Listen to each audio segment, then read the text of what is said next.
ஒரு மொட்டை மரத்தில் ஒருத்தன் உட்காந்துக்கிட்டு இருக்கான், உச்சத்தை உட்காந்துக்கிட்டு இருக்கான். அவன் அன்றைக்கி என்ன நம்பிக்கையில் உட்காந்துருந்தான்னு தெரியாதுல்ல. அந்த விஷயம் எனக்கு பயங்கரமாக எனக்கு எப்போவுமே என்ன நடக்கும்னா, நான் என்னெல்லாம் பார்க்கணும், எதெல்லாம் என்னை ரொம்ப எந்த விஷயம் என்னை ரொம்ப டிஸ்டர்ப் பண்ணுதோ அதை டக்குனு அதை எடுத்து வச்சுக்குவேன் ஷாட்டு. அது படத்தில் எங்கே போகுதுன்னு எனக்கு தெரியாது. இப்போ அந்த மரத்தை பார்த்துட்டு நான் விட மாட்டேன். அந்த மரம் அந்த பச்சைக்குள்ளே அவ்வளோ வயல்வெளிக்குள்ளே ஒரு மொட்டையாக மரம் நிற்கிறதே எனக்கு பயங்கரமான அதிசயம். எனக்கு பயங்கரமான எனக்கு விஷுவல் டிஸ்டர்பன்ஸ் அது. அது என்னால் மீண்டு வரவே முடியாது. அதில் ஒரு ஷாட் எடுக்காம என்னால் வரவே முடியாது. அப்படி எடுத்த ஷாட்டு தான் அந்த ஷாட். அது எங்கே வைக்க போகிறலாம் தெரியாது. அந்த பையனை கூப்பிட்டு இங்கே ஒரு மரம் இருக்குது, இங்கே வயல்வெளி இருக்குது, இவ்வளோ வயல்வெளியில் பச்சையாக ஒரு மரம் ஒரு மொட்டையாக ஒரு மரம் நின்றுட்டுருக்கு, இதை ஒரு ஷாட் எடுத்துருவோம்னு சொல்லி எடுத்து வச்சாச்சு. அப்புறம் அந்த ஷாட் இங்கே பயன்பட முடியும் அப்படிங்கும்போது அது பயன்பட்ட உடனே எனக்கு பயங்கர சந்தோஷமாக இருந்துச்சு.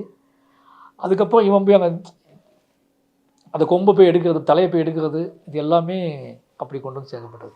கிராண்ட் பிக்சர்ஸ் பெருமையுடன் வழங்கும் அபின் ஹரிஹரன் இயக்கத்தில் ஆதித்ய மாதவன் நடிக்கும் அதர்ஸ் மூவி நவம்பர் 7 முதல் திரையரங்குகளில்.